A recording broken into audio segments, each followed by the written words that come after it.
Hola, hoy nos adentramos en un territorio que a todos nos produce, bastante curiosidad, ¿verdad? Sí, totalmente. Esas experiencias que parece que desafían toda lógica. Premoniciones, sentir presencias, cosas que rozan lo paranormal. Uf, sí. Vamos a explorar qué dice la psicología sobre todo esto. En concreto, la psicología anomalística. Tenemos como guía un extracto muy interesante de Wikipedia sobre el tema. Eso es. Nuestro objetivo aquí es intentar entender cómo esta rama de la psicología busca explicaciones, digamos, naturales, ¿no? Basadas en cómo funciona nuestra mente, nuestro entorno, para esos fenómenos que a menudo se etiquetan como inexplicables. No vamos a dar nada por sentado, ¿eh? No, no, exacto. La clave aquí no es investigar si lo paranormal existe per se. Eso sería otra cosa. Claro. Sino por qué las personas creen haber vivido experiencias paranormales. La psicología anomalística parte de la idea de que existen factores psicológicos y físicos, bien conocidos, de hecho, Ajá. que pueden interactuar y crear esa sensación, esa impresión de que algo extraordinario ha ocurrido. Fascinante. Porque, a ver, todos hemos oído historias, o quizás hemos sentido algo alguna vez. Fantasmas, telepatía, curaciones milagrosas. Claro, son temas muy recurrentes. Pues veamos qué nos dice la ciencia psicológica. Vamos a ello. Venga, Para empezar, y para que todo el mundo lo tenga claro, ¿qué es exactamente la psicología anomalística? pues a ver, es una rama de la psicología que estudia las experiencias y las conductas humanas que la gente suele asociar con lo paranormal. Pero, y esto es lo importante, lo hace desde una perspectiva científica y naturalista. Vale, Es decir, busca explicaciones dentro de las leyes conocidas de la naturaleza y sobre todo de la psicología. o sea que en lugar de asumir de entrada que hay fantasmas, se pregunta, ¿qué procesos psicológicos o ambientales podrían hacer que alguien crea haber visto uno? Algo así. Precisamente, justo eso. Y como indica nuestra fuente, esta idea de buscar explicaciones racionales no es nueva, ¿eh? Para nada. Ah, ¿no? Ya desde el siglo XIX, incluso antes, médicos y pensadores empezaron a plantear alternativas. Por ejemplo, se hablaba de cómo ciertas visiones podían ser en realidad ilusiones ópticas Claro. o incluso alucinaciones, explicables médicamente. Tiene sentido que los médicos fueran de los primeros en intentar buscar causas naturales. Lidiaban con ello a diario, supongo. Claro, estaban lidiando con la mente y el cuerpo constantemente. Figuras como William Benjamin Carpenter atribuían fenómenos como el espiritismo, que estaba muy de moda entonces, Sí, sí, era la locura. pues lo atribuía a una mezcla de fraude consciente, autoengaño, hipnosis y, sobre todo, el poder de la sugestión. La sugestión, sale mucho este término. Es que es fundamental. Incluso hubo psiquiatras como Henry Maudsley que directamente relacionaban algunas experiencias sobrenaturales con malas interpretaciones Ajá. o, en ciertos casos, con trastornos mentales. Aunque, cuidado, no siempre es patológico, ¿eh? Claro, no hay que generalizar. Y surgió también una corriente llamada ocultismo crítico. ¿Qué era eso? Sí, a finales del XIX, en Alemania principalmente, gente como Albert Moll intentaba explicar fenómenos como las curaciones por fe o esa aparente conexión mental entre hipnotizadores y sus sujetos. ¿Usando qué? Misma. Buscar causas naturales, ya fueran psicológicas o físicas. Nada de espíritus. Qué curioso que incluso un famoso mago de la época, John Neville Maskelyne, colaborara en un libro que ofrecía explicaciones racionales. Bueno, tiene toda la lógica del mundo, ¿no? Supongo que nadie mejor que un mago para entender de ilusiones y de cómo engañar a la mente. Es una colaboración muy lógica, sí. Los magos son maestros de la percepción y la sugestión. Saben perfectamente cómo nuestra mente puede ser, dirigida o influenciada. Entiendo. Todo esto sienta unas bases importantes, pero el término psicología anomalística como tal es más reciente, ¿no? No se usaba en el siglo XIX. No, claro. Se popularizó sobre todo a partir del libro de Leonard Zusney y Warren Jones en 1989. El título era algo así como Anomalistic Psychology, Study of Magical Thinking. Psicología anomalística, un estudio del pensamiento mágico. Exacto, aunque ya Graham Reed había trabajado en esta línea en los años 70. Y hoy en día, pues hay unidades de investigación dedicadas específicamente a esto, como la APRU que fundó Chris French en Londres. Ah, sí, he oído hablar de ella. O académicos como Massimo Polidoro en Italia, que también es muy conocido por su trabajo en este campo, muy ligado al escepticismo científico. ¿Y esta investigación moderna en qué se enfoca principalmente? ¿Cuáles son sus herramientas, por así decirlo? Pues se centra en encontrar explicaciones plausibles basadas en evidencia empírica para estas experiencias anómalas. Y para ello considera un abanico muy, muy amplio de factores psicológicos conocidos. ¿Qué tipo de factores? Dame algunos ejemplos. Pues mira, hablamos de sesgos cognitivos, que son como esos atajos mentales que todos usamos, ¿sabes? Ya. Que son útiles a veces, pero otras nos llevan a conclusiones erróneas. Vale. También estados psicológicos particulares, como la disociación, esa sensación de sentirse desconectado de la realidad o de uno mismo, o las alucinaciones, que, insisto, no siempre son señal de una enfermedad grave, a veces son puntuales. Entiendo. Influyen también rasgos de personalidad. Algunas personas son más propensas a la fantasía, por ejemplo, la forma en que funciona nuestra memoria, que es mucho menos fiable de lo que creemos, ¿eh? Eso siempre me sorprende. Y también factores del desarrollo, incluso factores ambientales, como veremos luego. Has mencionado los sesgos cognitivos. ¿Puedes darnos algún ejemplo claro de cómo influyen en la creencia paranormal? Porque usamos mucho esa palabra, sesgo. Claro. A ver, uno muy, muy común es la validación subjetiva. Es la tendencia a ver conexiones personales o un significado especial en declaraciones que en realidad son vagas o generales. Como los horóscopos, quizás. Exacto. Es el ejemplo perfecto. A menudo sentimos que nos describen perfectamente, aunque podrían aplicarse a casi cualquiera. Ya, ya. Otro sesgo importantísimo es el sesgo de confirmación. Tendemos a buscar, interpretar y recordar la información que confirma lo que ya creemos, e ignoramos o descartamos lo que lo contradice. O sea, si creo en fantasmas, Pues es más probable que interpretes un crujido en casa por la noche como una presencia, en lugar de pensar que es la madera dilatándose por el cambio de temperatura o el vecino. Buscas la confirmación de tu creencia. me entiendo. Y también se habla de pensamiento mágico, coincidencia. Exacto. El pensamiento mágico es esa creencia de que nuestros pensamientos por sí solos pueden influir directamente en el mundo físico, sin una causa lógica intermedia. Como pensar muy fuerte en que no llueva. Ajá. Y subestimamos enormemente el poder de la simple coincidencia. A veces ocurren cosas muy, muy improbables por puro azar, pero nuestra mente está programada para buscar patrones y significado. Y donde hay azar, vemos intención. Exacto. Y podemos interpretarlo como algo paranormal. Robert Baker también añade fenómenos muy interesantes como la parálisis del sueño. Uf, eso suena aterrador. Lo es. Es esa experiencia de despertarse sin poder moverse, a veces con alucinaciones visuales o auditivas muy vívidas. Históricamente, se ha interpretado como ataques de demonios, íncubos, súcubos o incluso visitas extraterrestres. Madre mía. Y la psicología anomalística ofrece una explicación neurofisiológica. Todo esto nos lleva a un punto crucial que menciona la fuente. C. M. Hansel afirmó ya en 1980 que tras décadas y décadas de búsqueda por parte de la parapsicología, ¿Sí? no se había encontrado ni una sola prueba concluyente de percepción extrasensorial, de PES. ¿Qué es exactamente la PES para que nos aclaremos? La PES, o percepción extrasensorial, es como un término paraguas, ¿sabes?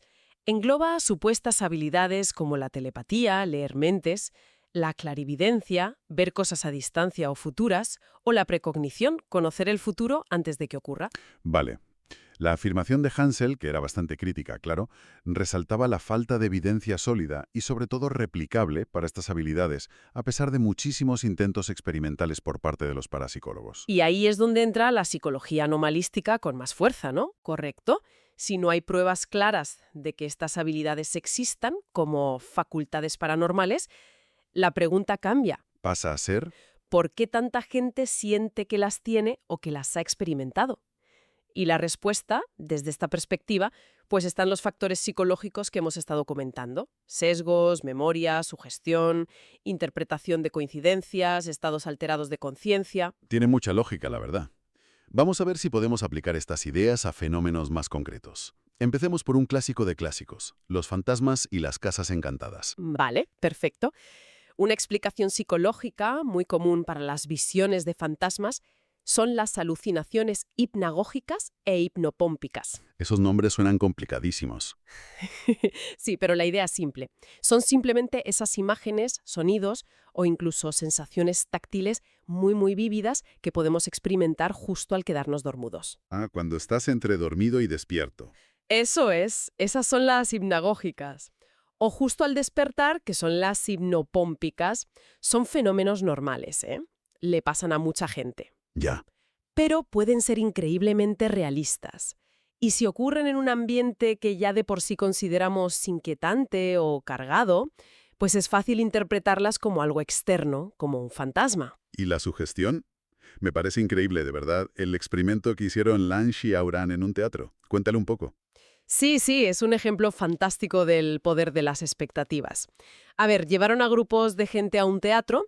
A la mitad les dijeron que, bueno, que había rumores de que estaba encantado, que pasaban cosas raras. Ajá. Mientras que la otra mitad les dijeron simplemente que estaba en reformas, una explicación normal y corriente. Y, Muchas más cosas extrañas, sensaciones raras, cambios de temperatura, escalofríos, ya sabes que el otro grupo. Y eso que estaban exactamente en el mismo sitio y las condiciones eran idénticas. o sea que creer que un lugar está encantado puede hacer que realmente percibas cosas anómalas. No es solo que lo interpretes así después, es que lo sientes más. Exacto. Nuestras creencias actúan como un filtro, influyen en qué percibimos y cómo lo interpretamos. Y no solo son factores internos, ¿eh? La investigación también apunta a factores externos. ¿Cómo cuáles? Investigaciones como las de Richard Wiseman y otros han encontrado correlaciones interesantes. Por ejemplo, entre los lugares donde la gente reporta más experiencias extrañas y factores ambientales medibles. Factores físicos. Sí, sí. Fluctuaciones en campos electromagnéticos locales, corrientes de aire frío inexplicables, niveles de infrasonidos, que son sonidos muy graves, por debajo de nuestro umbral de audición consciente, pero que pueden causar malestar físico, ansiedad o esa sensación de presencia. Qué curioso. Incluso el tamaño de las habitaciones o los niveles bajos de luz son factores físicos útiles que pueden contribuir a esa sensación general de extrañeza o de que algo pasa aquí. Muy, muy interesante. Pasemos a otro tema clásico, la mediumnidad. ¿Cómo se explica desde esta perspectiva? Aparte del fraude, claro. Sí, bueno, el fraude deliberado existe, por supuesto, hay que decirlo. Pero aparte de eso, hay dos vías principales de explicación psicológica. Por un lado, están los factores puramente psicológicos del medium. Por ejemplo, La mediumnidad en trance, por ejemplo, donde el medium parece hablar con otra voz o adoptar otra personalidad. A veces se ha interpretado como un fenómeno disociativo. disociativo. Sí, como si emergieran partes del subconsciente del propio medium, no un espíritu externo que lo posee, como si fueran facetas ocultas de su propia personalidad. Vale. ¿Y la otra vía? Y por otro lado están las técnicas, digamos, más mundanas, más de habilidad social. ¿Te refieres a...? Exacto, principalmente la famosa lectura en frío o cold reading. No es paranormal, es una habilidad. Explícanos un poco qué es. Pues consiste en hacer afirmaciones muy generales o ambiguas al principio, ve una figura mayor, quizá un abuelo, hay problemas de dinero, y observar atentamente las reacciones del cliente. El lenguaje corporal, supongo. Exacto, su lenguaje corporal, su ropa, su edad, cómo responde verbalmente, las pequeñas vacilaciones, los asentimientos. A partir de esas pistas sutiles, el lector en frío va afinando su discurso, haciéndolo cada vez más específico para que parezca que tiene información privilegiada y personal sobre el cliente o sus seres queridos fallecidos. Es como pescar información. Es una mezcla de buena observación, psicología intuitiva y a menudo decir cosas que encajan con lo que la mayoría de la gente quiere oír o espera en esa situación. Funciona muy bien. Parece casi un arte del engaño, aunque quizás a veces sea inconsciente por parte del medium, ¿no? Que se convenza a sí mismo. Puede ser ambas cosas, sí. Algunos son plenamente conscientes de que usan técnicas. Otros pueden llegar a creer sinceramente en sus propias habilidades, sobre todo por la fuerte reacción emocional y positiva que suelen recibir de los clientes. Les refuerza la creencia. Claro. Pero, de nuevo, la sugestión es absolutamente clave. Hay experimentos que lo demuestran de forma, bueno, bastante impactante. ¿Cómo cuál? ¿Hay alguno que destaque? Pues sí, Weisman y su equipo otra vez. Realizaron sesiones de espiritismo simuladas, falsas. En una de ellas, un actor simplemente sugería verbalmente que una mesa estaba levitando, aunque la mesa permanecía totalmente inmóvil. ¿Y la gente se lo creyó? Pues sí, cerca de un tercio de los participantes aseguraron después incorrectamente que la mesa se había movido. Y lo más interesante, este porcentaje era aún mayor entre aquellos que ya creían previamente en lo paranormal. Es increíble cómo la mente puede jugarnos esas pasadas. Literalmente, crear un recuerdo de algo que no ha pasado. Exacto. Demuestra cómo la sugestión verbal puede crear un recuerdo falso de un evento paranormal. El testimonio personal por sí solo no es una prueba fiable. Ya veo. Y cuando se investiga a médiums en condiciones de laboratorio, controladas, eliminando esas pistas, ¿qué se encuentra?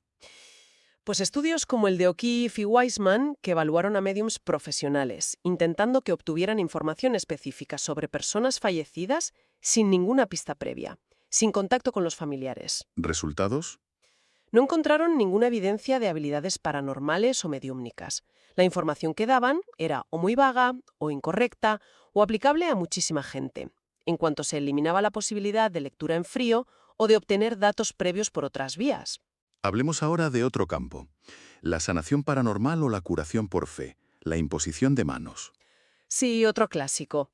La investigación en este campo ha buscado principalmente si estas prácticas producen efectos curativos reales, objetivos, más allá del efecto placebo o de la mejora subjetiva del paciente. ¿Y qué dicen los estudios? Pues un estudio ya antiguo, pero muy citado, de 1954, publicado nada menos que en el British Medical Journal, analizó 100 casos de supuestas curaciones por fe. 100 casos.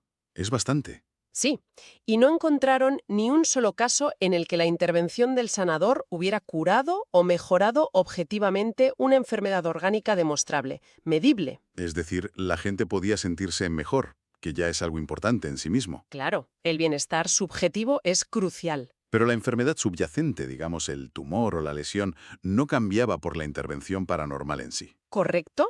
Y estudios más recientes, como uno de Butler en 1988 sobre la presión arterial, compararon la imposición de manos paranormal con la sanación a distancia y un grupo control. ¿Hubo diferencias? No encontraron diferencias significativas entre los grupos.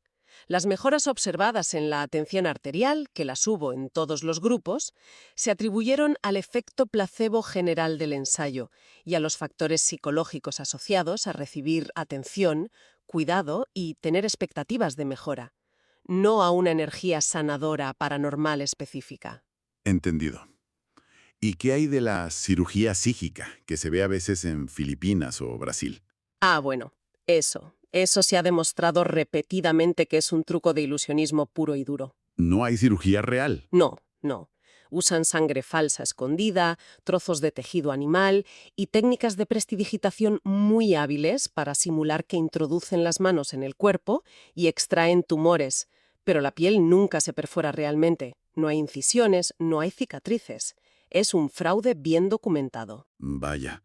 Vayamos con la psicoquinesis. PK, la idea de mover objetos con la mente. O doblar cucharas, que es como el icono popular de esto. Sí, aquí la investigación anomalística se ha centrado mucho, como en otros casos, en los sesgos cognitivos y el poder de la sugestión. Por ejemplo, en los experimentos de micro-PK, que usan generadores de números aleatorios. Para ver si la mente influye en el azar. Exacto, para detectar si la intención humana puede influir mínimamente en sistemas aleatorios. Un gran metaanálisis de Voss y su equipo en 2006 revisó cientos y cientos de estos estudios. ¿Y la conclusión fue? Encontraron un efecto estadísticamente significativo, sí, pero era muy pequeño, diminuto, y argumentaron que no se podía descartar que ese pequeño efecto fuera, en realidad, resultado del llamado sesgo de publicación. ¿El qué, perdón? El sesgo de publicación es la tendencia, bien conocida en ciencia, a que los estudios que encuentran algo, un resultado positivo, aunque sea pequeño, tengan más probabilidades de ser publicados que los estudios que no encuentran nada, resultados nulos. Ah, claro. Se publica lo interesante. Exacto. Y ese sesgo, acumulado a lo largo de muchos estudios, por sí solo podría explicar ese pequeño efecto global sin necesidad de invocar ninguna habilidad paranormal real. Es una explicación más parsimoniosa. Tiene sentido. ¿Y el doblar cucharas y llaves al estilo Uri Geller? Que fue un fenómeno mediático brutal. Pues ahí, tanto psicólogos como magos profesionales han señalado que hay muchas formas de fingirlo, desde trucos sencillos como cambiar la cuchara recta por una ya doblada sin que el espectador se dé cuenta. El clásico cambiazo. Exacto. Hasta aplicar fuerza física disimuladamente, aprovechando un momento de distracción, o incluso preparar el metal previamente para que se fracture con facilidad. Pero la gente jura que ve cómo se dobla. Claro, y ahí entra de nuevo la sugestión. Es crucial. Ben Harris, un experto en ilusionismo y mentalismo, escribió algo muy revelador, que un buen artista puede perfectamente poner una llave que ya está doblada sobre la mesa y simplemente decir con convicción, mira, mira, todavía se está doblando. Y la gente lo ve. Y mucha gente creerá sinceramente que la ve moverse, aunque esté completamente quieta. La expectativa y la palabra del supuesto psíquico crean la percepción. Otra vez la sugestión creando la experiencia. Es un tema recurrente. Totalmente. Weisman y Greening lo demostraron experimentalmente, de hecho.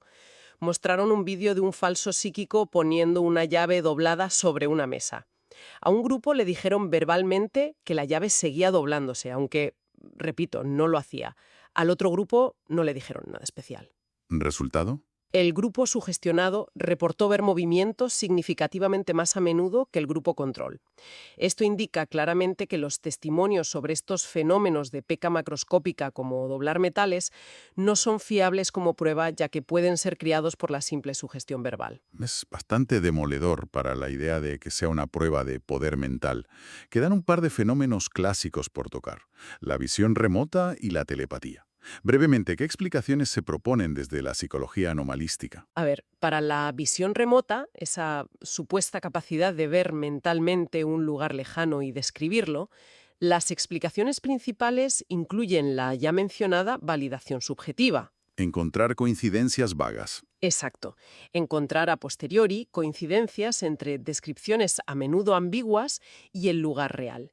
Y también, muy importante en los experimentos, la posibilidad de fugas sensoriales. Pistas. Pistas sutiles, a veces inconscientes, que el vidente podría recibir sobre el lugar objetivo durante el propio protocolo experimental, invalidando así los resultados. David Marks ya señaló esto hace décadas. Vale. ¿Y para la telepatía o transmisión de pensamiento? Aquí entran en juego otros sesgos, como el llamado sesgo de covariación. ¿Qué es eso exactamente? Suena técnico. Es nuestra tendencia, como seres humanos, a percibir una relación o conexión entre dos cosas, en este caso el pensamiento enviado y el pensamiento recibido, como más fuerte de lo que realmente es por puro azar o coincidencia. Vemos patrones donde no los hay. Ah, vale. Un estudio de Shenley y colaboradores es muy ilustrativo. Pidieron a personas creyentes en lo paranormal y a escépticos que juzgaran la relación entre estímulos supuestamente transmitidos telepáticamente y la respuesta del receptor en una tarea simulada. ¿Y? Los creyentes sobreestimaron muchísimo los aciertos, veían muchas más conexiones de las que había estadísticamente, mientras que los escépticos hicieron juicios mucho más precisos y ajustados al azar. Los creyentes literalmente veían telepatía donde no la había por este sesgo. Interesante. Otros estudios también apuntan al sesgo de retrospectiva. Lo sabía. Justo estaba pensando en llamarte, después de recibir una llamada, y al sesgo de confirmación que ya comentamos. Parece que nuestros propios procesos mentales son los mayores creadores de misterios y fenómenos paranormales a veces. En gran medida, sí. O al menos son la explicación más probable para muchas de estas experiencias desde la perspectiva anomalística. Ahora creo que es importante, antes de terminar, distinguir bien la psicología anomalística de la parapsicología, ¿verdad? Porque a menudo se confunden o se usan como sinónimos. Sí, sí, es una distinción clave y a menudo mal entendida. Chris French, el psicólogo que mencioné antes, lo resume muy bien. ¿Cómo lo explica él? La diferencia fundamental está en los objetivos y en el punto de partida. Los parapsicólogos generalmente parten de la hipótesis o la creencia de que los fenómenos paranormales, telepatía, psicoquinesis, etcétera, son reales. Y su objetivo es buscar pruebas científicas de su existencia. Buscan la evidencia de lo paranormal. Exacto. Su suposición inicial es que las cosas paranormales ocurren. En cambio, los psicólogos anomalísticos tienden a partir de la posición contraria, o al menos más escéptica, ¿Cuáles? que las fuerzas paranormales probablemente no existen como tales, o que al menos no hay pruebas convincentes de ello, y que por lo tanto deberíamos buscar otro tipo de explicaciones, en particular explicaciones psicológicas, para esas experiencias que la gente etiqueta como paranormales. Son dos enfoques casi opuestos en su punto de partida filosófico, diría yo. Totalmente. Uno busca la prueba de lo paranormal. El otro busca la explicación psicológica de la creencia en lo paranormal y de la experiencia paranormal. ¿Y utiliza las herramientas de la psicología normal para ello? Exactamente. La psicología anomalística utiliza todo el arsenal de la psicología científica: percepción, memoria, cognición social, personalidad, razonamiento, incluso psicopatología en algunos casos, para entender por qué tenemos estas experiencias tan curiosas y por qué a menudo las interpretamos de forma sobrenatural. Y parece que este enfoque, el anomalístico, está ganando reconocimiento académico, ¿no? Se estudia más. Sí, cada vez más se incluye como opción o asignatura en los estudios universitarios de psicología, incluso en algunos currículos de bachillerato en países como el Reino Unido, lo cual es importante, creo, para formar a futuros psicólogos y ciudadanos con una perspectiva crítica y científica sobre estas experiencias humanas tan comunes y tan fascinantes. Entonces, resumiendo un poco toda esta inmersión profunda que hemos hecho, la psicología anomalística nos ofrece un marco realmente fascinante para entender algo importante. ¿El qué dirías? Pues que muchas, quizá la mayoría, de las experiencias que parecen desafiar las leyes naturales pueden tener explicaciones perfectamente lógicas dentro de cómo funciona nuestra mente, nuestros sentidos y cómo interactuamos con el entorno. Sí, eso es. Hemos hablado de sesgos cognitivos, del increíble poder de la sugestión, de las trampas y peculiaridades de nuestra memoria, de factores ambientales sutiles que nos afectan sin que nos demos cuenta. Exacto. Lo esencial, creo, es valorar el pensamiento crítico y el método científico, especialmente cuando nos enfrentamos a afirmaciones extraordinarias, ¿no? Como decía Sagan, afirmaciones extraordinarias requieren pruebas extraordinarias. Claro. Y ojo, no se trata de invalidar o ridiculizar lo que alguien siente o ha vivido. La experiencia subjetiva es real para la persona y puede ser muy profunda. Por supuesto. Se trata de intentar comprender los mecanismos psicológicos y neurobiológicos que pueden producirla, basándonos en lo que sí sabemos gracias a la psicología y la neurociencia. Esto nos obliga un poco a cuestionar cómo interpretamos nuestra propia realidad cotidiana, ¿no? Ser conscientes de lo fácil que es, quizás, autoengañarse o ser sugestionados sin darnos cuenta. Sin duda, nos invita a una reflexión muy sana sobre la fiabilidad de nuestra percepción y nuestra memoria, y sobre cómo nuestras creencias, deseos y expectativas pueden moldear activamente lo que experimentamos y cómo lo recordamos. Y para dejar algo en el aire, una última reflexión para quienes nos escuchan. Si nuestra mente es tan susceptible a crear estas experiencias que se sienten tan absolutamente reales, ¿cómo podríamos estar seguros alguna vez de diferenciar una experiencia genuinamente inexplicable, si es que existe, de una generada por estos mecanismos psicológicos tan potentes? Es una pregunta difícil. O quizás, ¿importa realmente esa distinción objetiva? Si la vivencia subjetiva es indistinguible y profundamente significativa para quien la tiene. Ahí queda eso, para seguir dándole vueltas después de esta charla. Una buena pregunta para cerrar, sí.